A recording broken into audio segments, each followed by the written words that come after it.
Nuevo Testamento, Primera de Corintios, capítulo 1, a partir del versículo 20. Entonces leo Primera de Corintios, capítulo 1, versículo 20, en el nombre del Padre, del Hijo y del Espíritu Santo. ¿Dónde está el sabio? ¿Dónde está el escriba? ¿Dónde está el disputador de este siglo? ¿No ha enloquecido Dios la sabiduría del mundo? Pues ya que en la sabiduría de Dios el mundo no conoció a Dios mediante la sabiduría, agradó a Dios salvar a los creyentes por la locura de la predicación. Porque los judíos piden señales y los griegos buscan sabiduría, pero nosotros predicamos a Cristo crucificado, para los judíos ciertamente tropezadero y para los gentiles locura, mas para los llamados, así judíos como griegos, Cristo, poder de Dios y sabiduría de Dios. Porque lo insensato de Dios es más sabio que los hombres, y lo débil de Dios es más fuerte que los hombres. Pues mirad, hermanos, vuestra vocación, que no sois muchos sabios según la carne, ni muchos poderosos, ni muchos nobles, sino que lo necio del mundo escogió Dios para avergonzar a los sabios, y lo débil del mundo escogió Dios para avergonzar a lo fuerte, y lo vil del mundo y lo menospreciado escogió Dios, y lo que no es, para deshacer lo que es, a fin de que nadie se jacte en su presencia. Hoy vamos a hablar de nuestra debilidad y del poder de Dios en medio de nuestra debilidad. A veces de manera errónea, absolutamente errónea, no bíblica, pensamos, sobre todo cuando llegamos a los pies de Cristo, cuando empezamos nuestra vida evangélica, que toda debilidad en nosotros el Señor la iba a hacer desaparecer porque Él está en nosotros. Y resulta que el proceder de Dios no es así. Él va a trabajar contigo, te va a transformar, te va a mudar, te va a cambiar, te va a llenar, pero según sus propósitos, según sus parámetros, no en la medida nuestra, sino en la de Él. Entonces vamos a hacer un poquito de exégesis bíblica, empezando por el adjetivo débil. El adjetivo que aparece en griego bíblico es asthenes, TH en la mitad, asthenes, que significa literalmente sin fuerza o débil. A veces se traduce como enfermo. Y en la palabra del Señor se aplica de varias maneras. Primero, se aplica asthenes como debilidad física. Por ejemplo, Mateo 26, 41 dice: velad y orad para que no entréis en tentación. El espíritu a la verdad está dispuesto, pero la carne es débil. Otro ejemplo, 1 Corintios 1, 27. Sino que lo necio del mundo escogió Dios para avergonzar a los sabios, y lo débil del mundo escogió Dios para avergonzar a lo fuerte. Hay otra cita que es 1 Corintios 11:30. Aquí el adjetivo asthenes aparece en plural, astheneis, y aquí tiene otra connotación. 1 Corintios 11:30 dice: por lo cual hay muchos enfermos y debilitados entre nosotros, y muchos duermen. Aquí Reina Varela traduce astheneis en plural como enfermos. Este adjetivo, asthenes, también se aplica en la palabra para hablar de la debilidad, de la incapacidad del hombre de conseguir su propia salvación. Por ejemplo, lo leemos en Romanos 5:6. Porque Cristo, cuando aún éramos débiles, a su tiempo murió por los impíos. Que el hombre intente conseguir hallar su propia salvación del alma por medios propios es inútil, porque el hombre está incapacitado naturalmente para hacerse de su propia salvación. La salvación nuestra es por medio de, a través de Jesucristo el Señor. Lo imposible para la humanidad, la salvación, tener acceso al Padre eterno, lo hizo Jesucristo posible, muriendo en la cruz del Calvario.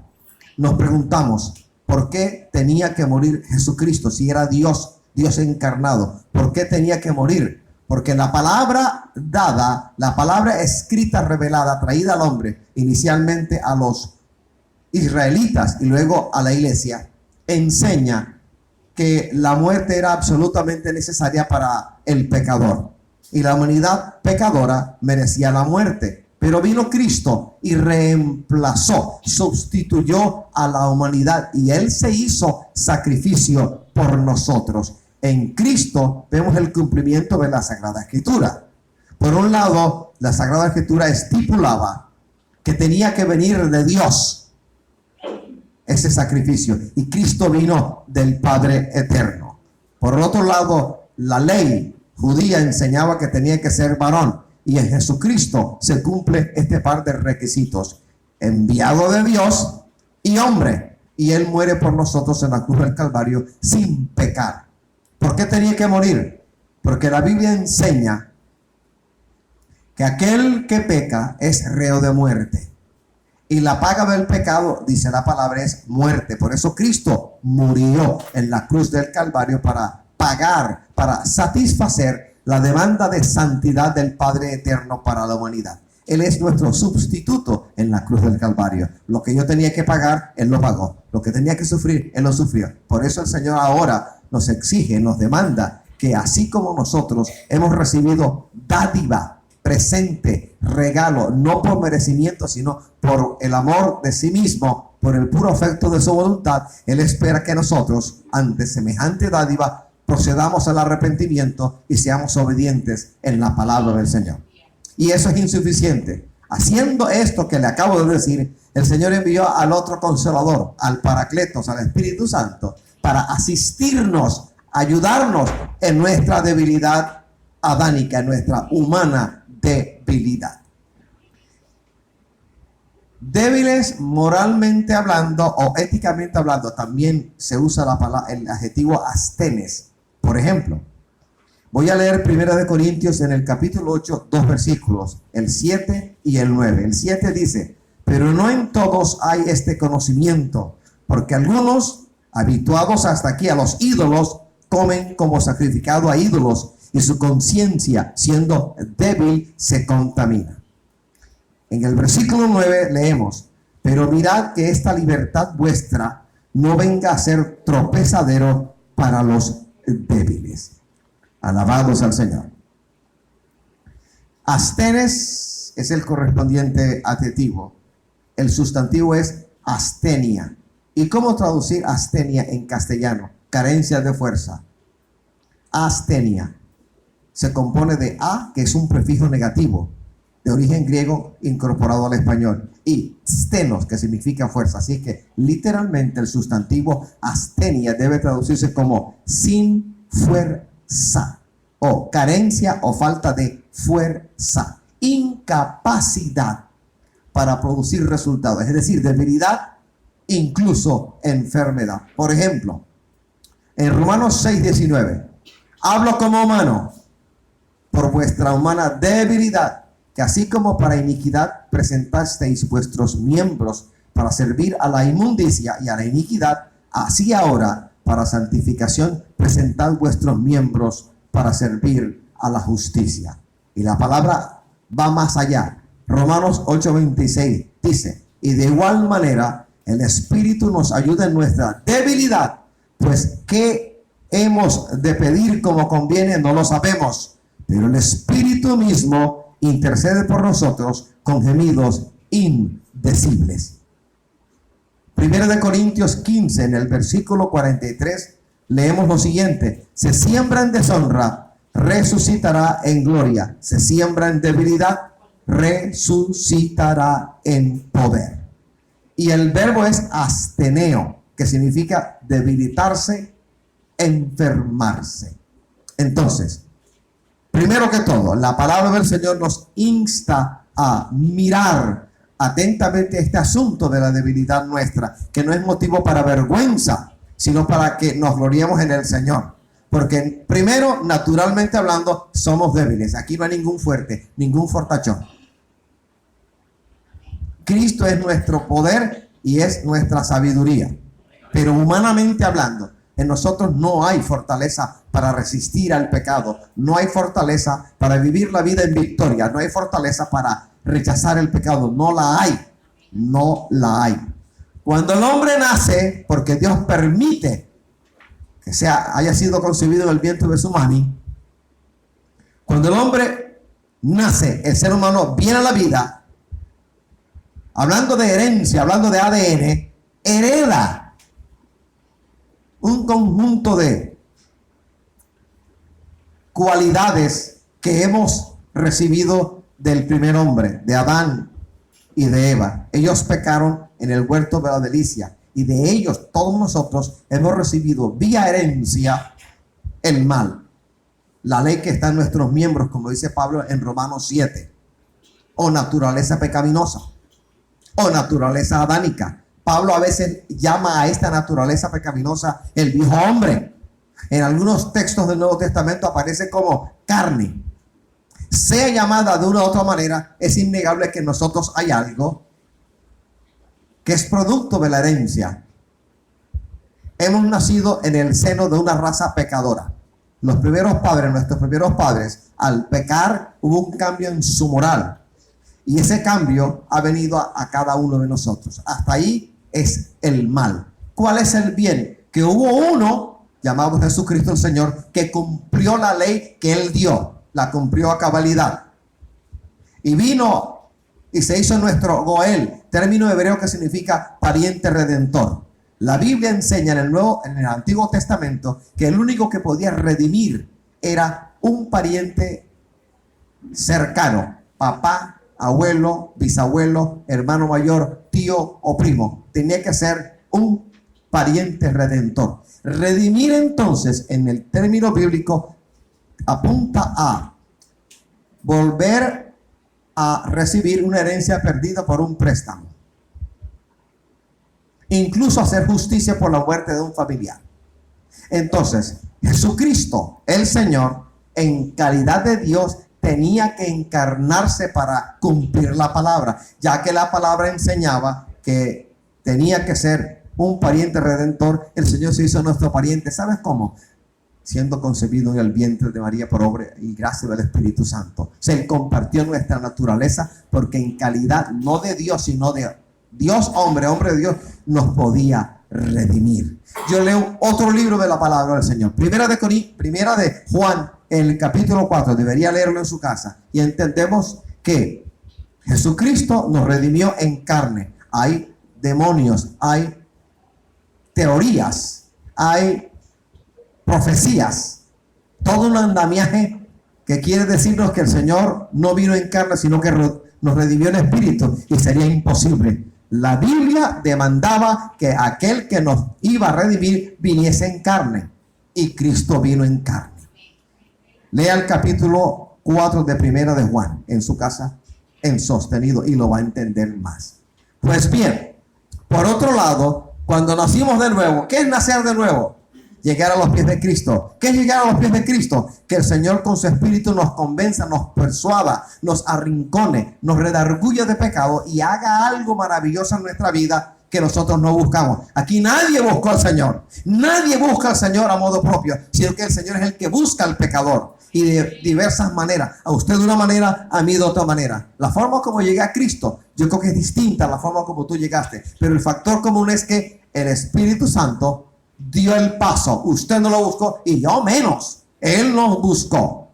Se atravesó en el camino y empezó a tratar de maneras desconocidas para nuestra mente, y trató con nosotros, redarguyó nuestra conciencia de pecado, y por el poder del Espíritu Santo nos hizo nacer de nuevo. Así que nacer de nuevo es haber sido tocado, persuadido de pecado por el Espíritu Santo, tomar la decisión de aceptar a Cristo, dar ese paso de fe. Y cuando uno acepta al Señor por fe, el Espíritu Santo empieza a morar en el espíritu nuestro. El capítulo 3 del Evangelio según San Juan habla de un encuentro nocturno entre un principal judío llamado Nicodemo y el Señor. A él, el Señor le dijo: te es necesario nacer de nuevo. Uno va al libro de Ezequiel y de igual manera, capítulo 36, versículos 26 y 27, y encuentra la misma verdad. El Señor promete anticipadamente a los siglos que estamos viviendo, que Él, primero, el espíritu nuestro lo habría de limpiar. Y segundo, en nuestro espíritu humano limpio, su Espíritu Santo habría de morar en nosotros. Abiertamente Pablo en Corintios dice que somos templos del Espíritu Santo. En nosotros hay algo que Dios puso para comunicarnos con Él. Siendo Dios espíritu, ¿cómo me comunico yo con el Señor? Siendo yo carne, mi espíritu humano ha sido regenerado, limpio por la sangre del Cordero, y esto a través de la fe. Y en Él empieza a morar la vida de Dios por su Espíritu Santo. Soy templo del Espíritu Santo. Así he nacido de nuevo. Una de las ideas falsas que teníamos cuando llegamos a los pies del Señor era que nuestra debilidad humana, cualquiera que fuera, iba a desaparecer ipso facto. Y no es así. Ese no es el proceder de Dios. No es lo que enseña la palabra del Señor. Y vamos a la Sagrada Escritura. Vamos a dar ejemplos de personajes llamados por Dios, utilizados por Dios, llenos de debilidad como tú y como yo. Y vamos a empezar con Moisés. Empecemos con Moisés, un ejemplo de gran debilidad, del poder de Dios perfeccionándose en la vida de Moisés. Moisés no era ningún superhéroe, no lo era. Un hombre sujeto a pasiones como tú y como yo.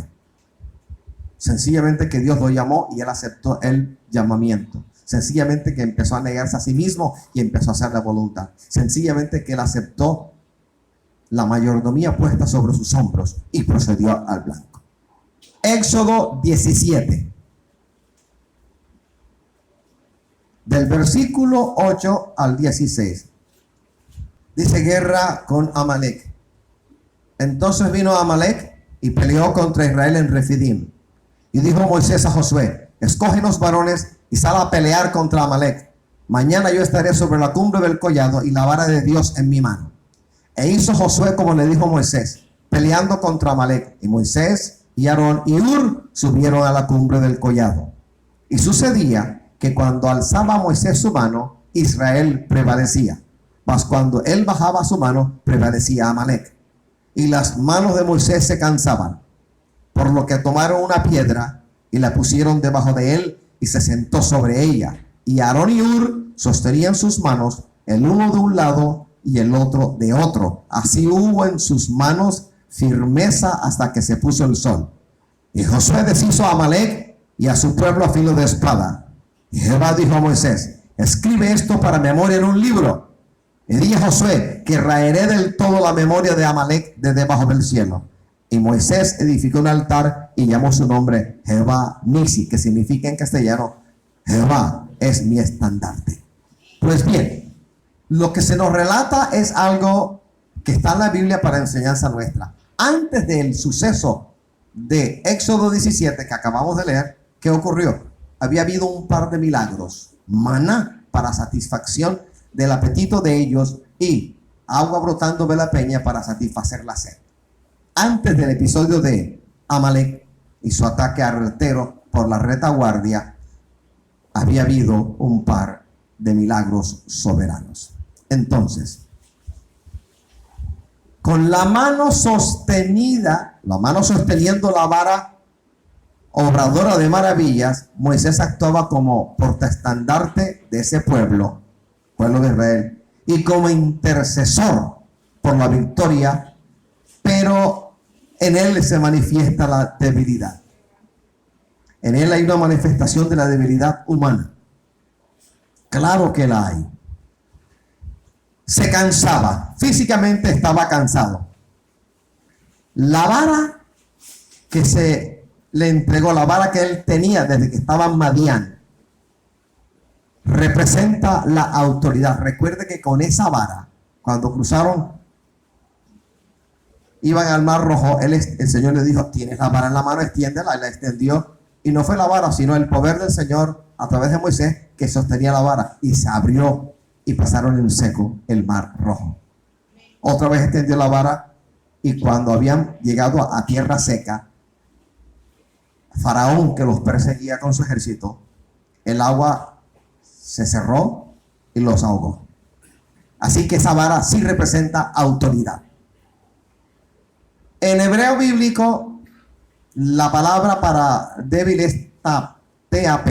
significa débil o pequeño. A veces se traduce como niño, como párvulo. Entonces, la palabra tab se refiere a un miembro de alguna tribu nómada que no está en condiciones de marchar o que está en condiciones de llegar hasta cierto lugar determinado. Aquí vemos al líder, al legislador, el hombre a quien Dios llamó para libertar a su pueblo de dura servidumbre en Egipto, en medio de una grande debilidad. Sí, tenía el llamamiento del Señor. Por supuesto que el poder de Dios reposaba en él. En él había una mayordomía que estaba sosteniendo. Y en esta confrontación con Amalek vemos un par de planos de la guerra. En el plano abierto, el plano de abajo, estaba uno que habría de ser su sucesor, Josué, peleando físicamente, literalmente contra Amalek. Pero en el collado, en una especie de colina, en la parte superior de la colina, que no era tan grande, estaba el plano espiritual, la guerra espiritual. Todo lo espiritual tiene un resultado en el plano físico. No podemos separarlo uno del otro. De hecho, cuando en tu entorno empiezan a ocurrir cosas extrañas quiero decir, que no son las cosas que normalmente ves, créeme que en el mundo espiritual están aconteciendo cosas. Y cuando eso ocurre, cosas que uno no entiende, pero ¿qué está pasando? ¿Qué está ocurriendo? ¿Qué está aconteciendo? Entonces, en lugar de preguntar tanto y tanto y tanto, vámonos de rodillas, vamos a orar y vamos a preguntar al Señor, ¿qué está pasando? Tú todo lo sabes, tú todo lo enseñas, tú lo puedes revelar. Muéstrame qué es lo que está ocurriendo en el plano espiritual, que no lo entiendo todavía. Y el Espíritu Santo, ni corto ni perezoso, te va a dar discernimiento de espíritu para que entiendas lo que está ocurriendo en el plano espiritual. Hay cosas que ocurren en mi entorno que físicamente hablando no tienen ninguna explicación. La explicación es en el plano espiritual. Y aquí hay dos planos. En el plano espiritual, una contienda. El líder luchando, levantando la vara, sinónimo de autoridad, pero en él aparece la debilidad. El tiempo empezó a pasar y el cansancio empezó a hacer estragos en su cuerpo. Tome una vara y levántela y dure 3 horas y luego hablamos de si se cansa o no se cansa. No era superhéroe, era un hombre común y corriente como usted y como yo. Y la debilidad toca su cuerpo. Hasta tal extremo que Ur y Aarón, que subieron con él al collado, se cercioraron de lo que estaba pasando, tomaron una piedra, que yo no creo que haya sido pequeña, la pusieron debajo de él y dijeron, siéntate. Y eso no fue suficiente porque la debilidad seguía en Moisés. Así que de un lado y otro del otro lado, Ur y Aarón le sostenían el brazo cuya mano tenía la vara. Y mira lo que dice la palabra. Cuando la vara bajaba en el plano físico de la guerra, ¿quién prevalecía? Amalek. Cuando con la ayuda de Ur y de Aarón, la mano de Moisés se alzaba, ¿quién prevalecía? Josué y el ejército de Israel. Entonces, vemos a un líder, pero también vemos su gran debilidad. Seguimos hablando de Moisés. Vamos a Éxodo 18, del 14 al 24. Viendo el suegro de Moisés todo lo que él hacía con el pueblo, dijo, ¿qué es esto que haces tú con el pueblo? Porque te sientas tú solo y todo el pueblo está delante de ti desde la mañana hasta la tarde. Y Moisés respondió a su suegro, porque el pueblo viene a mí para consultar a Dios. Cuando tienen asuntos, vienen a mí, y yo juzgo entre el uno y el otro, y declaro las ordenanzas de Dios y sus leyes. Entonces el suegro de Moisés le dijo, no está bien lo que haces. Desfallecerás del todo tú y también este pueblo que está contigo, porque el trabajo es demasiado pesado para ti. No podrás hacerlo tú solo. Oye ahora mi voz, yo te aconsejaré y Dios estará contigo. Está tú por el pueblo delante de Dios y somete tú los asuntos a Dios. Y enseña a ellos las ordenanzas y las leyes y muéstrales el camino por donde deben andar y lo que han de hacer. Además, escoge tú de entre todo el pueblo varones de virtud, temerosos de Dios, varones de verdad, que aborrezcan la avaricia, y ponlos sobre el pueblo por jefes de millares, de centenas, de 50 y de 10. Ellos juzgarán al pueblo en todo tiempo, y todo asunto grave lo traerán a ti, y ellos juzgarán todo asunto pequeño. Así aliviarás la carga de sobre ti y la llevarán ellos contigo. La escena es esta. una vez que salen de Egipto, empiezan a peregrinar por el desierto, rumbo a la tierra prometida. Y en estas escenas vemos al líder frente al campamento del pueblo, sentado desde la mañana hasta la noche. Y venía el uno acusando al otro: mis ovejas son pardas, él las tiene, son mías. Y había problemas. Este está enamorando a mi mujer. Y había problemas. Esta se acostó con aquel. Toda clase de líos venían ante Moisés. Sí, Moisés era el líder, pero él nunca fue Dios. Él no era Dios. Y en lo que estaba haciendo, que de corazón lo estaba haciendo aparentemente bien, había una grande equivocación. Intentar juzgar todo lo de un pueblo, imposible. La población de Israel en esa época, para esa época, era grande. Así que era imposible que un solo hombre, por muy líder que fuera, tuviese la oportunidad en tiempo y la fortaleza física para estar sentado y ser juez ante todo lío que le traía.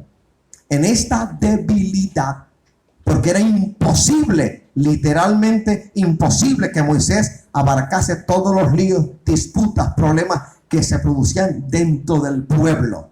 Así que estaba actuando mal. Menos mal que llegó este Jetro, cuyo nombre es Reuel, y le dio un consejo.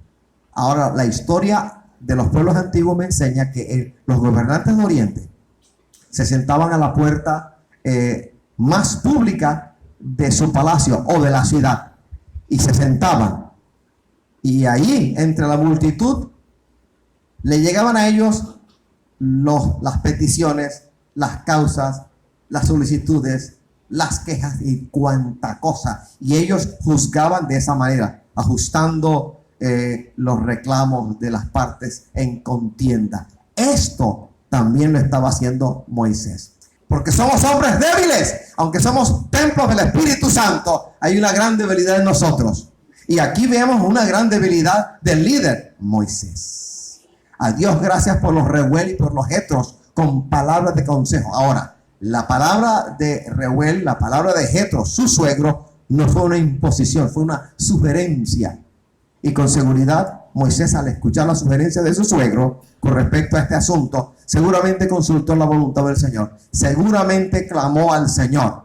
Hay sugerencias que le hacen a uno, y de buenas a primeras no hay que decir ni no ni sí, sino tomar un tiempo como Moisés, consultar al Señor a ver qué dice él. Y fíjate que el consejo en forma de sugerencia en la boca de Jetro, el Señor le dijo a Moisés que lo hiciera, y así lo hizo, y la carga se alivió porque nombraron jueces. Ahora, ese es asunto de otra prédica, las cualidades de los jueces que en ese momento Moisés nombró. Lo único que le puedo decir es que las características de los que Moisés habría de nombrar para esta tarea son parecidas a las características en el Nuevo Testamento, cuando la iglesia primitiva había empezado y los apóstoles se dieron cuenta que no era necesario para ellos estar sirviendo a las mesas, que no podían desatender la palabra, y se nombraron diáconos. Y para ellos también hay un número de cualidades, características exigidas por parte de Dios para el ejercicio de semejante tarea. No me voy a avergonzar de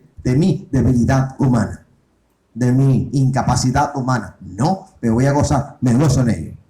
Lo que Moisés hacía no era bueno, ni para hacer justicia, ni para él mismo, ni para satisfacer los intereses del pueblo que él estaba dirigiendo. No lo era, no lo era.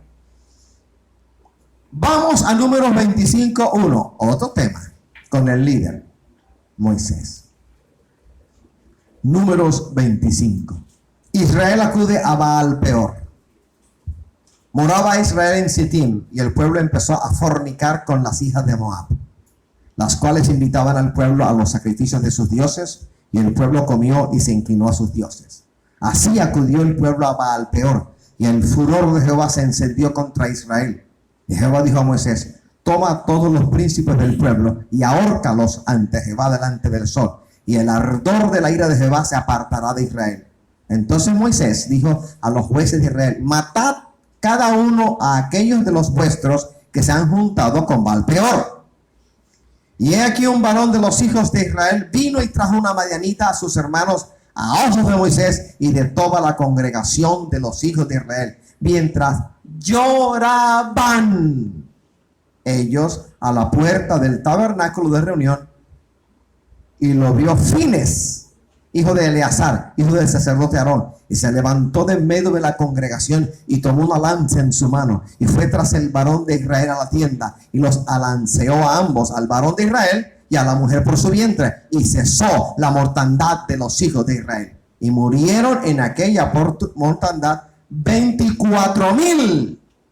Entonces Jehová habló a Moisés diciendo: Fines, hijo de Eleazar, hijo del sacerdote Aarón, ha hecho apartar mi furor de los hijos de Israel, llevado de celo entre ellos, por lo cual yo no he consumido en mi celo a los hijos de Israel. Tiempos en los cuales Israel, el viejo Israel, tenía conflictos con varios reyes. Uno de ellos, Madián. Un rey madianita contrató a un agorero, a un adivino, a uno en cuya vida había espíritu de profecía. Balac, el nombre del rey, contratando a Balaam, el nombre del profeta, del agorero.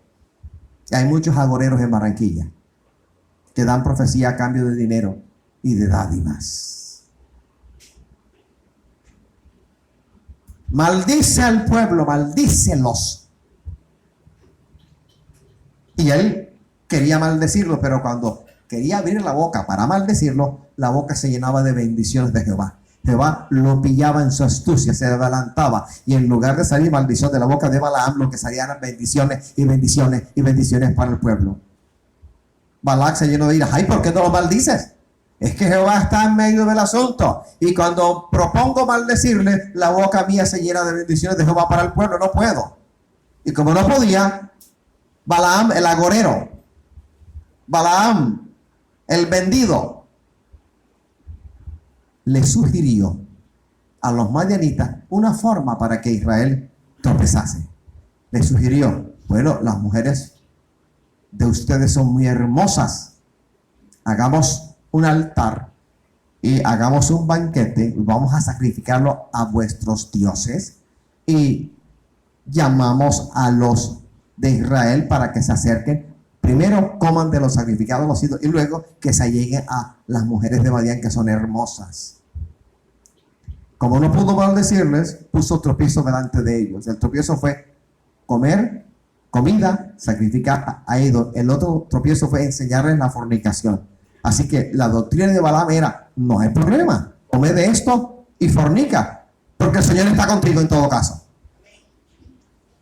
Y ocurrió lo que acabamos de leer. Fueron muchos y empezaron a pecar, a comer de lo que no se debe comer y a fornicar. Se encendió la ira del Señor, y todavía hay gente que dice que el Señor es puro amor. Yo no concibo un Dios que sea amor, porque Dios es amor, que no se enoje. Y eso de juicio, eso de justicia, eso no está en la Biblia. Claro que está en la Biblia. Que me escuchas tú y que me escuchas tú, sí está en la palabra del Señor. ¿Qué fue el diluvio?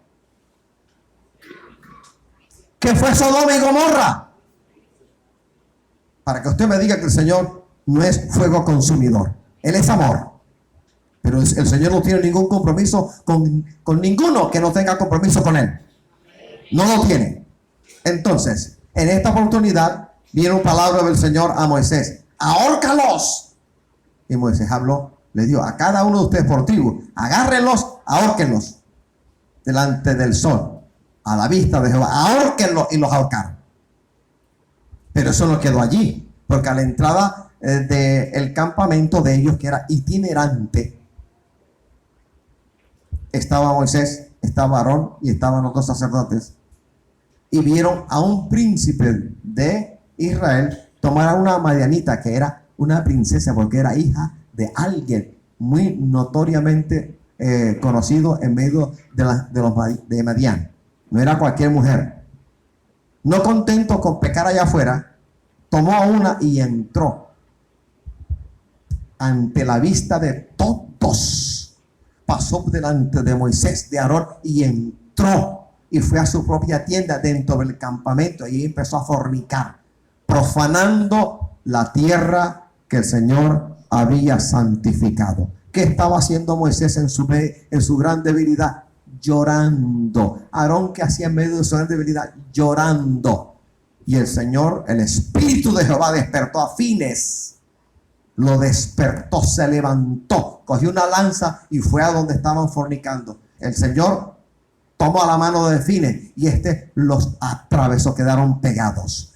Murieron, y cuando murieron, fíjate lo que dice la palabra, cesó la mortandad, porque este acto de Fines, llevado por celo por la causa de Jehová, hizo que el furor del cielo se calmara. Alabado sea el Señor. Ahí veo debilidad del líder, pero el líder no estaba solo. Allá no estuvo solo, estaba con Ur y estaba con Aarón. Aquí no estaba solo, estaba con alguien llamado Fines, celoso de las cosas del Señor. Ningún pastor, ningún líder es Superman. En términos de fútbol, yo no puedo ir, cuando estoy jugando fútbol, ir a cobrar el córner, salir corriendo, levantarme, cabecear y hacer el gol de cabeza. Imposible. Todo no lo puede hacer uno. Para eso el Señor levanta columnas. El líder no puede estar solo en medio de su debilidad. Es limitado. Alabados al Señor. Mientras lloraban a la puerta del tabernáculo de reunión. Hablo de Moisés de nuevo. Vamos a Éxodo 4. Las excusas de Moisés para aceptar la comisión. Entonces Moisés respondió diciendo: he aquí que ellos no me creerán ni oirán mi voz, porque dirán: no te ha aparecido Jehová. Y Jehová dijo: ¿qué es eso que tienes en tu mano? Y él respondió: una vara. Y él le dijo: échala en tierra. Y él la echó en tierra y se hizo una culebra, y Moisés huía de ella. La palabra culebra realmente se utiliza en portugués y es cobra. La otra palabra que aquí no se emplea es serpiente. Y aquí hay una escogencia sabia del término culebra, porque es cobra. Cobra. Y se hizo una culebra y Moisés huía de ella. Entonces dijo Jehová a Moisés: extiende tu mano y tómala por la cola. Y él extendió su mano y la tomó y se volvió vara en su mano. Una señal. Por esto creerán que se te ha aparecido Jehová, el Dios de tus padres, el Dios de Abraham, Dios de Isaac y Dios de Jacob. Le dijo además Jehová: mete ahora tu mano en tu seno. Así. Él metió la mano en su seno y cuando la sacó, he aquí que su mano estaba leprosa como la nieve. Es lo que denominan lepra blanca, lepra seca. Y dijo: vuelve a meter tu mano en tu seno. Y él volvió a meter su mano en su seno. Y al sacarla de nuevo del seno, he aquí que se había vuelto como la otra carne. Si aconteciere que no te creyeren ni obedecieren a la voz de la primera señal, creerán a la voz de la postrera. Y si aún no creyeren a estas dos señales, ni oyeren tu voz, tomarás de las aguas del río y las derramarás en tierra. Y se cambiarán aquellas aguas que tomarás del río y se harán sangre en la tierra. Entonces dijo Moisés: ay Señor, nunca he sido hombre de fácil palabra, ni antes, ni desde que tú hablas a tu siervo, porque soy tardo en el habla y torpe de lengua. Excusas para no servir. Aquí veo la debilidad de Moisés. Y Jehová le respondió: ¿quién dio la boca al hombre? ¿O quién hizo al mudo y al sordo, al que ve y al ciego? ¿No soy yo Jehová? Ahora pues ve y estaré con tu boca y te enseñaré lo que hayas de hablar. Y él dijo: ay Señor, envíate ruego por medio del que debes enviar. Entonces Jehová se enojó contra Moisés y dijo: no conozco yo a tu hermano Aarón levita, y que él habla bien. Y he aquí que él saldrá a recibirte, y al verte se alegrará en su corazón. Déjeme decirle, el llamamiento, aquí hay una transferencia del sacerdocio, porque el sacerdocio era para quien el Señor lo llamó, era Moisés, pero por su terquedad, por su obstinación, por su gran debilidad que lo llevó al extremo de sacar una excusa, sacar otra cosa. No quería ir a Faraón. El Señor hace una transferencia, le dice, ahí está tu hermano. Él sabe hablar. ¿Acaso no habla? ¿Acaso no es levita? Tú hablarás a él y pondrás en su boca las palabras y yo estaré con tu boca y con la suya y os enseñaré lo que hayáis de hacer. Y él hablará por ti al pueblo, él te será a ti en lugar de boca y tú serás para él en lugar de Dios. Y tomarás en tu mano esa vara con la cual harás las señales. ¿No ve al líder Moisés en gran debilidad como tú y como yo? Claro, no era Superman, era un hombre rodeado, sujeto a pasiones como tú y como yo. Sencillamente que el Señor primero fue quien lo llamó y segundo lo preparó. Hermano, ¿qué excusas presentas tú hoy al Señor para no servirle como Él quiere que le sirva? Yo creo que muchas. Piensa, mira hacia adentro, no me mires a mí, no mires al vecino, mira hacia adentro. ¿Qué excusas presentas o esgrimes como espada para decirle al Señor, no, todavía no? O eres como el joven rico que tuvo un encuentro con Jesucristo, quería hablar con Él, tenía muchas posesiones, llegó a Jesús lo paseó por su vida, le dijo, tienes que cumplir el mandamiento, esto y esto. El joven le dijo, todo esto hago, porque él esperaba de una u otra manera el aplauso del Señor. Muy bien, te felicito. El Señor puso el dedo en la llaga. El lío del joven no era que intentara cumplir los mandamientos de la ley, sabiendo nosotros que la palabra enseña que nadie cumplió la ley sino Jesucristo. El único que la cumplió, Jesucristo. Moisés fue salvo no por cumplir sino por fe. Aarón no fue salvo por haber cumplido la ley sino por fe. Josué fue salvo no por haber cumplido la ley sino por fe. Habacuc 2:4, ¿qué dice? Mas el justo por la fe vivirá. Pues bien, el joven llegó ante el Señor como majo y tieso, con muchas posesiones. Yo cumplo esto, yo hago aquello. El Señor le dijo, vende tus posesiones, da a los pobres. Allí cambió la historia, allí se enojó, allí salió a relucir la gran debilidad de ese joven, cuyo nombre no se menciona en el relato bíblico, y se devolvió a la misma vida que tenía antes de la conversación esta con Jesús. Alabados al Señor. Excusas que van, excusas que vienen. Ahora bien, el Señor en el diálogo con Moisés, qué paciencia, qué largura de ánimo. El honor sacerdotal era para Moisés. Su terquedad lo llevó a que el Señor transfiriera ese honor sacerdotal a su hermano Aarón. Otro ejemplo bíblico, vamos a hablar de Gedeón. El nombre Gedeón significa derribador, literalmente devastador, no devastador, sino devastador. Gedeón, juez de Israel llamado Jerobaal, llamado por Dios para liberar a los israelitas de los madianitas. Otra vez, Madián. Vamos a Jueces 6:17. Y él respondió, yo te ruego que si he hallado gracia delante de ti, me des señal de que tú has hablado conmigo. Te ruego que no te vayas de aquí hasta que vuelva a ti y saque mi ofrenda y la ponga delante de ti. Y él respondió, yo esperaré hasta que vuelvas. El ángel de Jehová se le presentó. Y entrando Gedeón, preparó un cabrito y panes sin levadura de un efa de harina y puso la carne en un canastillo y el caldo en una olla y sacándolo, se lo presentó debajo de aquella encina, un árbol. Entonces el ángel de Dios le dijo, toma la carne y los panes sin levadura y ponlos sobre esta peña y vierte el caldo. Y él lo hizo así. Y extendiendo el ángel de Jehová el báculo que tenía en su mano, tocó con la punta la carne y los panes sin levadura y subió fuego de la peña, el cual consumió la carne y los panes sin levadura. El ángel de Jehová desapareció de su vista. Hago un alto. Era costumbre y sigue siendo costumbre oriental, típicamente oriental, y los hebreos no eran la excepción, la de ofrendar, la de dar, preparar comida y compartirla. Para ellos era mucho más que satisfacer el apetito. Para ellos era sinónimo de amistad, de coinonía, de hospitalidad, ofrecer un alimento. Por eso, aun cuando Gedeón sabía que el que se le presentó no era un hombre común y corriente, presentó comida, tal cual había hecho antes Abraham. El ángel, por supuesto, no comió eso, sino que con el báculo que tenía, la vara que tenía, extendió y el fuego de Dios consumió eso.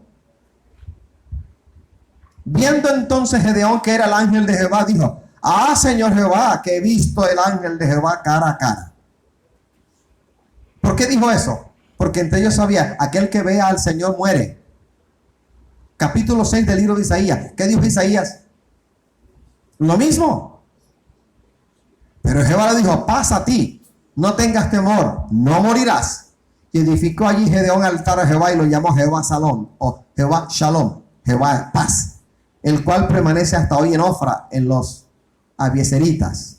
Aconteció que la misma noche le dijo Jehová: toma un toro del hato de tu padre, el segundo toro de 7 años, y derriba el altar de Baal que tu padre tiene, y corta también la imagen de acera que está junto a él, y edifica altar a Jehová tu Dios en la cumbre de ese peñasco, en lugar conveniente. Y tomando el segundo toro, sacrifícalo en holocausto con la madera de la imagen de acera que habrás cortado. Entonces Gedeón tomó 10 hombres de sus siervos e hizo como Jehová le dijo, mas temiendo hacerlo de día por la familia de su padre y por los hombres de la ciudad, lo hizo de noche.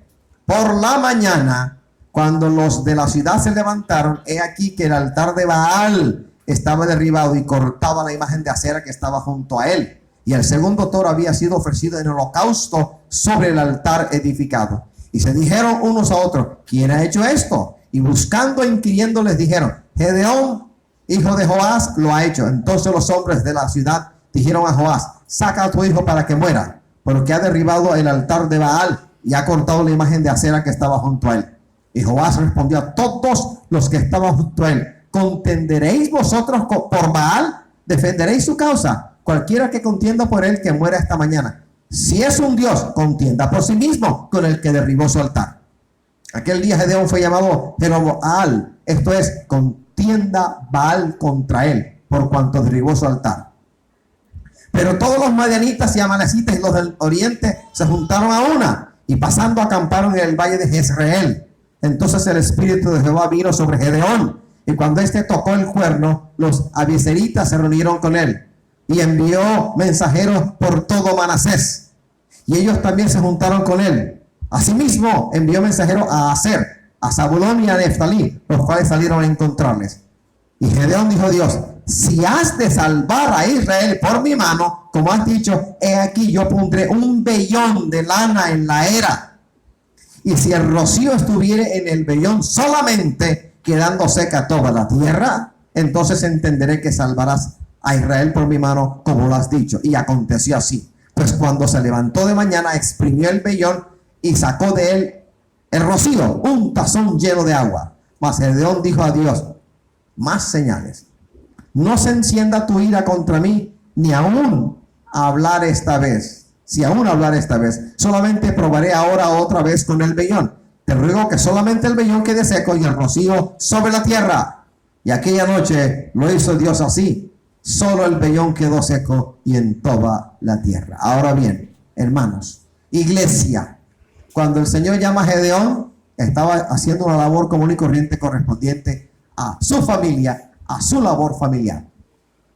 Varón valiente y esforzado. Gedeón no era ni valiente ni esforzado, ni lo uno ni lo otro. Pero vino palabra de Jehová, y la palabra de Jehová es vida y es poder. Por razón por la cual el Señor puede llamar al cobarde valiente, y al débil fuerte, y a lo vil y menospreciado: ven que te voy a usar. Así empieza la iglesia. De lo que el mundo menospreció, sacó el Señor a la iglesia. Alabado sea el Señor. Llamó a un cobarde y a un pusilánime llamado Gedeón. Varón valiente y esforzado. Le reitero, ni lo uno ni lo otro. Pero el Señor había escogido a este varón y puso de su espíritu en él. Y en el poder de Dios, él, es decir, Gedeón, llevó a cabo todo lo que aparece de él en el libro de los jueces. Pidió señales, pero fue investido sobrenaturalmente de sabiduría y de poder. Pero antes, ¿cómo estaba Gedeón? Vacilante, dudoso. Elías Tisbita. El nombre Elías significa Jehová es Dios. Primera de Reyes, capítulo 19, del 1 al 18. Acab dio a Jezabel la nueva de todo lo que Elías había hecho y de cómo había matado a espada a todos los profetas. Entonces envió Jezabel a Elías un mensajero diciendo: así me hagan los dioses y aún me añadan, si mañana a estas horas yo no he puesto tu persona como la de uno de ellos. Viendo pues el peligro, se levantó y se fue para salvar su vida y vino a Beerseba, que está en Judá, y dejó allí a su criado. Y él se fue por el desierto un día de camino. Y vino y se sentó debajo de un enebro. Y deseando morirse, dijo: basta ya, oh Jehová, quítame la vida, pues yo no soy mejor que mis padres. Y echándose debajo del enebro, se quedó dormido. Y aquí luego un ángel le tocó y le dijo: levántate, come. Entonces él miró, y aquí a su cabecera una torta cocida sobre las ascuas y una vasija de agua, y comió y bebió y volvió a dormirse. Y volviendo el ángel de Jehová la segunda vez le tocó diciendo: levántate y come, porque largo camino te resta. Se levantó pues y comió y bebió, y fortalecido con aquella comida caminó 40 días y 40 noches hasta Horeb, el monte de Dios.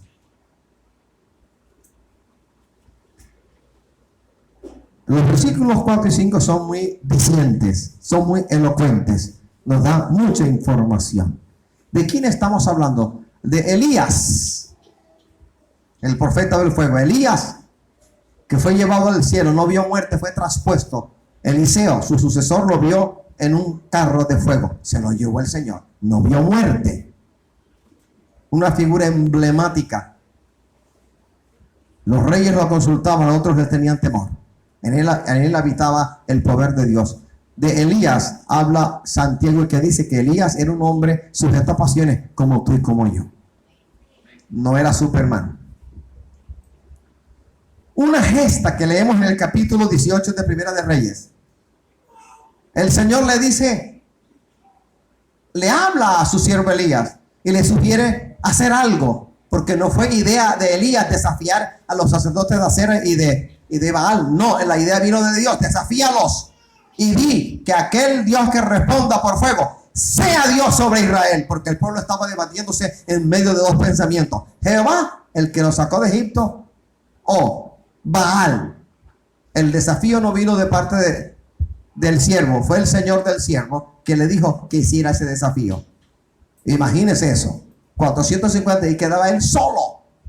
Y aparte de los 450 de Baal, había otras personas, sacerdotes de Acera. Había un buen número y el pueblo rodeándolos.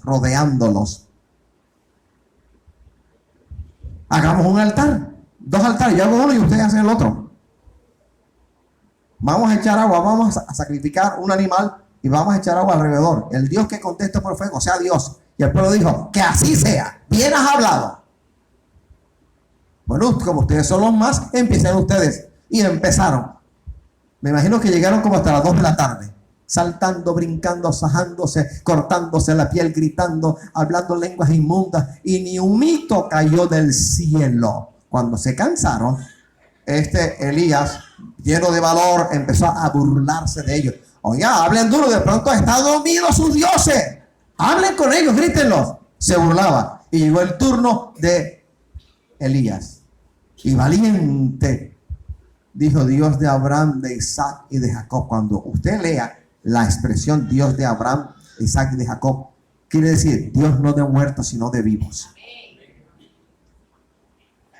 Y el Señor derramó fuego que consumió todo ello. Lo consumió, lamió el agua que habían echado alrededor del sacrificio en el altar. Luego, a filo de espada, préndanme a los sacerdotes, préndanmelo, agárrenlo. Y los agarraron. Y con espada los degolló, los mató, valiente. Pero recuerda que antes de esta gesta, el Señor puso en Elías hacer algo. El altar estaba derruido y antes del fuego hubo un altar arreglado. Las 12 piedras conmemorativas, una por cada tribu de Israel, él las levantó, las limpió y edificó el altar. ¿Cómo puede uno pedir fuego cuando el altar está derruido, arruinado. No puede. Primero el altar se tiene que arreglar y luego el fuego caerá. Mira el profeta, mira esta gesta heroica de la cual seguimos hablando hoy. Capítulo 19 vemos a un personaje que parece otro, distinto a Elías, lleno de cobardía. Desafía de frente a los sacerdotes de Baal, los degolló a filo de espada. Pero cuando Jezabel le mandó un mensaje diciendo: lo que tú hiciste con ellos, lo voy a hacer contigo mañana, se llenó de cobardía. Y sale la gran debilidad humana de Elías. Le reitero, Santiago habla de Elías y ¿qué dice de él? Era un hombre sujeto a pasiones como todos nosotros. Se acobardó, se debilitó, se enfrió, hasta tal punto que dijo: no hombre, yo, Señor, ya basta, estuvo suficiente, arráncame la vida. Una pregunta entre usted y yo: ¿alguno de ustedes en alguna ocasión le ha dicho al Señor: quítame la vida? Sé que el Señor, cuando me llamó a un hombre débil, sujeto a pasiones. El Señor no puso la mirada en mi ingente necesidad, sino que me dijo: a este lo uso yo. Y me llamó, aquí estoy yo. Y por encima y no obstante y a pesar de mi debilidad, yo sé que le puedo servir al Señor, porque el poder que en mí reposa es mayor que la debilidad adánica que he recibido, que he recepcionado. Mi decisión. ¿Por qué si en el capítulo 18 vemos a un profeta lleno de valor? Porque expuso su vida. Lo vemos en una gesta heroica de la cual seguimos hablando hoy en día. ¿Por qué en el 19 aparece tan cobarde hasta el tal punto que se fue? Una mujer le mandó un mensaje: me la vas a pagar, en pocas palabras. Se acobardó, se fue. ¿Dónde estuvo el fuego? Ni un mito quedaba ya en Elías en el capítulo 19. Y se fue, dejó al criado y se fue. Y se puso debajo de un árbol. Quítame la vida, arráncamela, no puedo más, estoy lleno de debilidad, estoy acobardado. Alabado sea el Señor. Y el Señor no llama a ningún cobarde. Lo dijimos aquí, lo volvemos a decir. Lea Apocalipsis, los últimos 2 capítulos, lea, y dice que los cobardes no entrarán. No entrarán, los cobardes no entrarán. Alabado sea el Señor. Libro de los Hechos de los Apóstoles, capítulo 1, versículo 8. Pero recibiréis poder cuando haya venido sobre vosotros el Espíritu Santo, y me seréis testigos en Jerusalén, en toda Judea, en Samaria y hasta lo último de la tierra.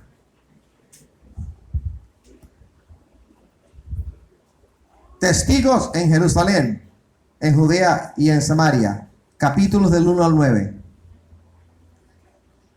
Y hasta lo último de la tierra, capítulos del 10 al 28.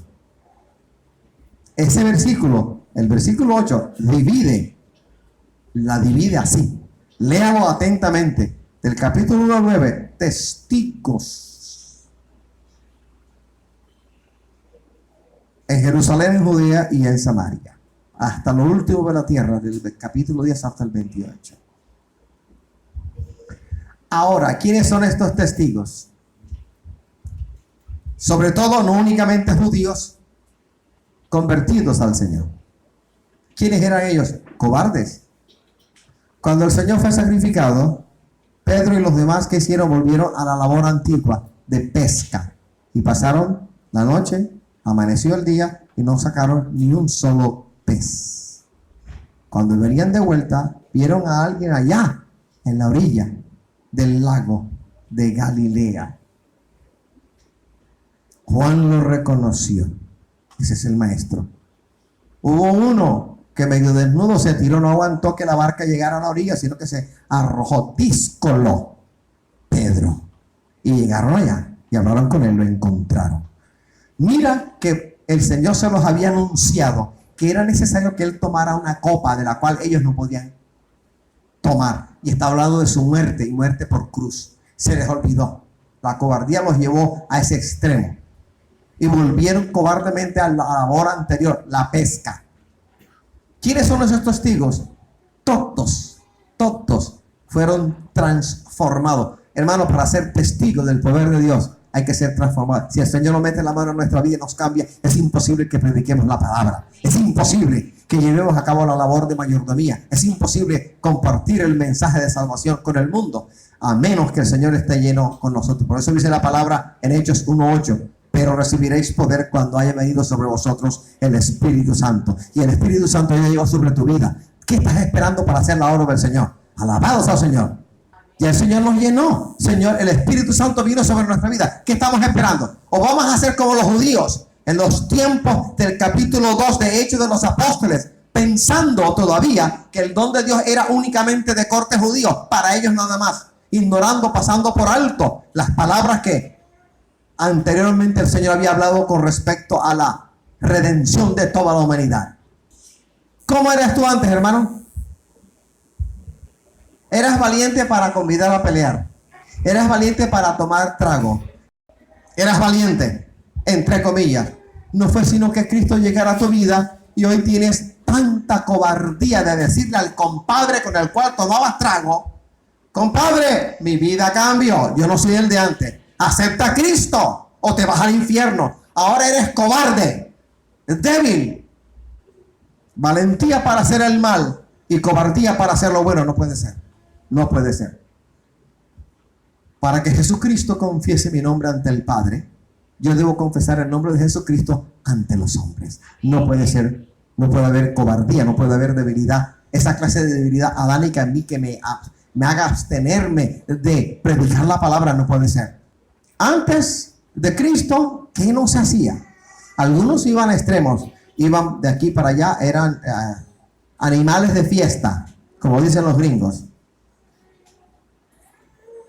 Y hoy en día, en los pies de Cristo, se han acobardado.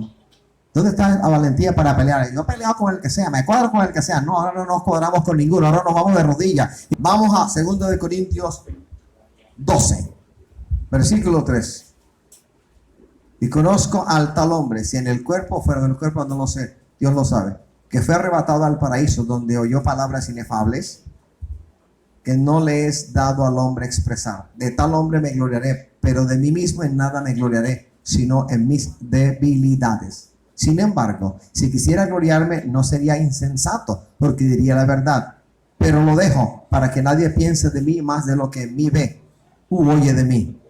Y para que la grandeza de las revelaciones no me exaltase desmedidamente, me fue dado un aguijón en mi carne, un mensajero de Satanás, que me abofetee para que no me enaltezca sobremanera. Respecto a lo cual 3 veces he rogado al Señor que lo quite de mí. Y me ha dicho: bástate mi gracia, porque mi poder se perfecciona en la debilidad. Por tanto, de buena gana me gloriaré más bien en mis debilidades, para que repose sobre mí el poder de Cristo. Por lo cual, por amor a Cristo, me gozo en las debilidades, en afrentas, en necesidades, en persecuciones, en angustia, porque cuando soy débil, entonces soy fuerte. Bástate mi gracia. Es lo que el Señor a algunos de ustedes le ha respondido en medio de la gran debilidad. Hay cosas que el Señor escucha de nosotros. Hay oraciones que hacemos nosotros para que ciertas cosas desaparezcan o para que otras aparezcan. Y el Señor dice: no, porque eres soberano. Hay oraciones que el Señor no responde. Hay oraciones que el Señor responde antes de abrir la boca para pedirlas. Hay oraciones que toman tiempo, porque el Señor así lo dispone. Mientras el Señor está preparando lo que hemos pedido, que lo va a dar, el Señor va preparando nuestro corazón para la recepción de semejante promesa, de semejante bendición. Pero hay oraciones que el Señor no va a contestar, porque Él es soberano. Y la fe, ya hemos hablado de esto, la fe, por muy grande que sea en nosotros, empieza con Cristo y termina en Cristo. No es superior, no va más allá de quien la dio. La fe es un don de Dios. Bástate. Para los que se quejan mucho, que soy débil, y usan la debilidad como ocasión para hacer lo malo. Por supuesto que la carne es débil, pero el Espíritu Santo no mora en nosotros. Entonces, capítulo 7 de Romanos, una descripción muy buena de lo que somos nosotros por naturaleza, lo que hay en nosotros por naturaleza. Capítulo 8 del mismo libro, Romanos, una descripción muy buena de lo que el Espíritu Santo ha hecho en nosotros. Entonces estamos en 2 leyes: la adánica y la cristiana. La ley de vida en Cristo Jesús y la ley de muerte que nos quiere llevar al pecado. Y en medio de esta lucha intestina, es decir, al interior de nosotros, eres tú y soy yo el que toma la decisión de inclinarse hacia lo malo o a lo bueno, por muy débiles que seamos. Les decía a los hermanos ayer en clase que en una ocasión el Espíritu Santo a mí me habló y me dijo: Wilfrido, en lo que ustedes llaman corazón, por muy débil que sea el hombre al Padre, le es suficiente que el hombre tome la decisión de no pecar y el Padre le asistirá. Por muy débiles que seamos, si nosotros tomamos la decisión de no pecar, el Señor no va a colocar zancadillas a nuestro paso. No lo va a hacer, te va a sostener. Y le digo algo: tentación que viene, prueba que viene y que vencemos en el nombre del Señor, trae madurez y crecimiento espiritual a nuestra vida. Amén. Bástate, se le dijo a Pablo. Oró 3 veces con respecto a un aguijón en la carne. Él lo llama un emisario de Satanás, que me abofetee.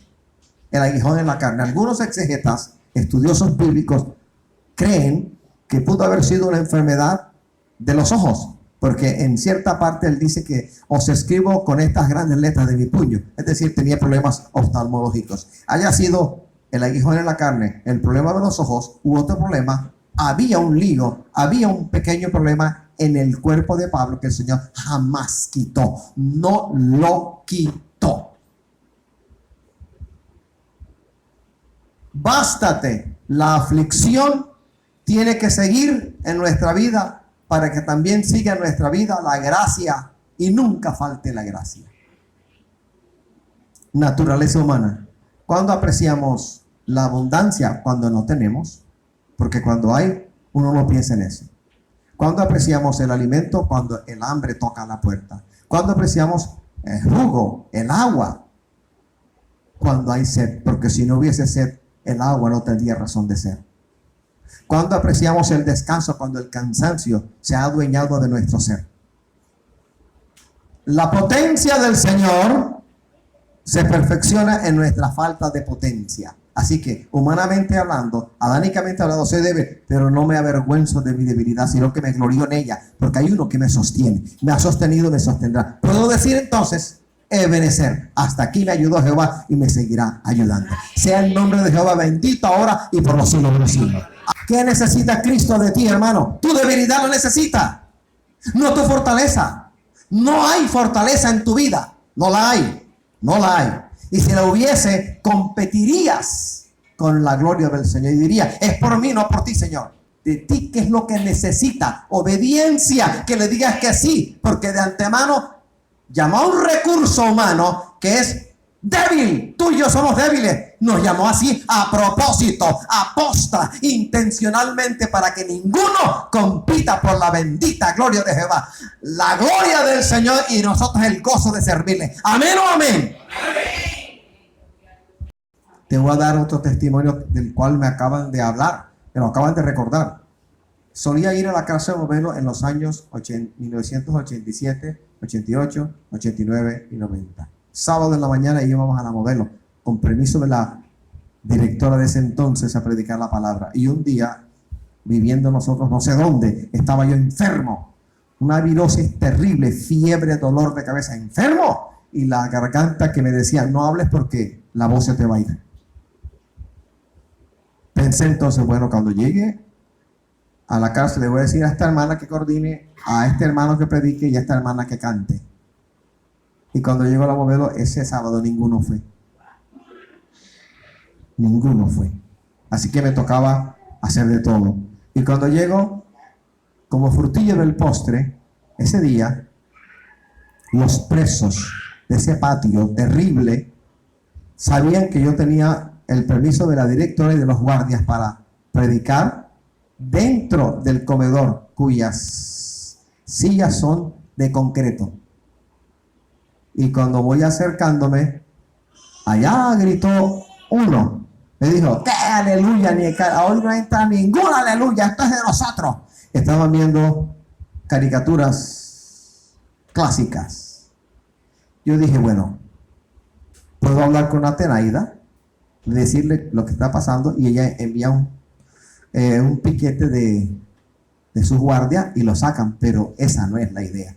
Así que enfermo, sin ayuda de ningún compañero de la modelo, me tocó empezar el culto en el patio, a la acústica. Así que me tocó empezar el culto. Ay, madre, ¿qué vamos a hacer? En un rinconcito en el patio. Allí me tocó empezar. Allí me tocó cantar.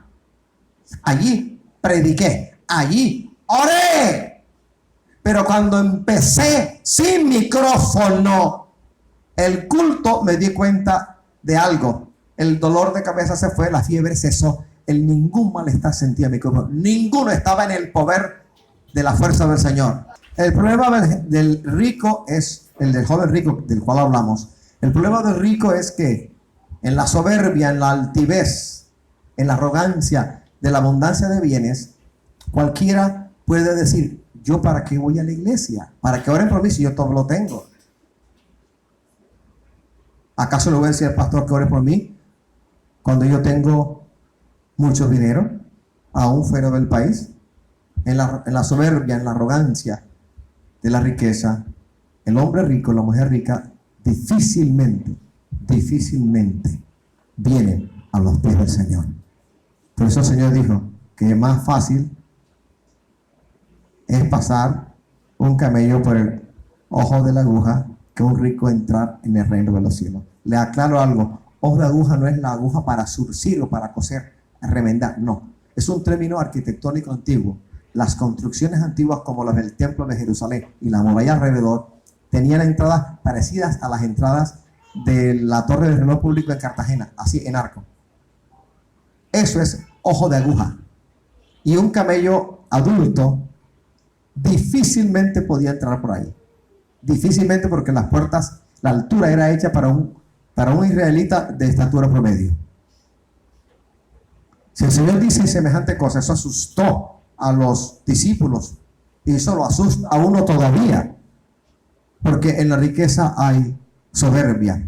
¿Y cuál es la soberbia? No tengo necesidad de ningún bien. Si hoy quiero comer en Argentina, abordo mi propio jet y voy a Buenos Aires y como allá y regreso al mismo día, porque mi jet me pertenece y lo puedo hacer. Esa es la soberbia de la riqueza. Y hay corazones en la iglesia evangélica en general que anhelan riqueza y el Señor no la va a dar, porque el Señor, que todo lo sabe, que todo lo puede, que todo lo escudriña, que todo lo discierne, sabe que si a esa persona en su iglesia se le da posesiones, se va a extraviar. ¿A cuántos no hemos visto sufrir necesidades y llegar a la iglesia y luego menospreciar este lugar? Que el Señor no me dé demasiado que me olvide de Él, o que no me dé tan poquito que reniegue de Él, que me dé lo justo, que es lo que dice la palabra del Señor. En nuestra debilidad dependemos de la gracia del Señor y de su poder. La necesidad del hombre es la oportunidad de Dios. Tu necesidad es ocasión perfecta, oportunidad feliz para que el Señor haga en ti un milagro, una gran proeza. La seguridad del hombre en sí mismo, ¿sabes qué es? Oportunidad para que Satanás los zarandee.